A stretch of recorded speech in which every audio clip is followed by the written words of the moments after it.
সবাইকে নমস্কার জানিয়ে বলছি, প্লিজ দয়া করে কেউ কাউন্টিং এজেন্টরা এবং প্রার্থী ক্যান্ডিডেটরা তারা ভোটিং এলাকা ছেড়ে আসবেন না। স্ট্রং রুমে যেখানে কাউন্টিং হচ্ছে, মানে সেন্টারে, সেখান ছেড়ে কেউ আসবেন না। এটা বিজেপির প্ল্যান। প্রথম 2-3 রাউন্ডে আমি কালকে থেকেই বলছি যে ওদেরগুলো আগে দেখাবে, আমাদেরগুলো পরে দেখাবে। এবং অনেক জায়গায় 2-3 রাউন্ড কাউন্টিং করার পরে প্রায় 100টা জায়গায় কাউন্টিং বন্ধ করে রেখে দিয়েছে। এবং কল্যাণীতে ধরা পড়েছে 7টা মেশিন, যেখানে কোনো মিল নেই। এটা টোটাল ফোর্সফুলি সেন্ট্রাল ফোর্সকে দিয়ে চারিদিকে তৃণমূল কংগ্রেসের উপর অত্যাচার করছে, অফিস ভাঙছে, জোর করে দখল করছে।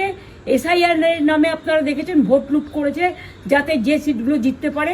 কিন্তু এখনও এমন 70টা সিট আছে, 100টা সিট আছে যেগুলো আমরা এগিয়ে আছি, সেগুলো বলছে না। টোটালটাই মিথ্যে নিউজ খাওয়াচ্ছে।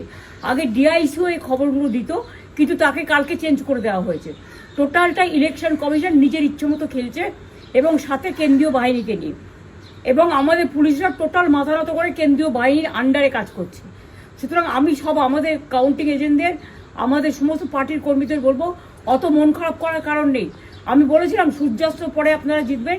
3 রাউন্ড 4 রাউন্ড কাউন্ট হলেও এটা 14 রাউন্ড থেকে 18 রাউন্ড কাউন্ট হয়, তখন আপনারা জিতবেন। Wait and see, watch. আমরা সবাই আপনাদের সাথে আছি, আপনারা কেউ ভয় পাবেন না, নিশ্চিন্তে থাকুন। আবার বাঘের বাচ্চার মতো লড়াই করে যাবো।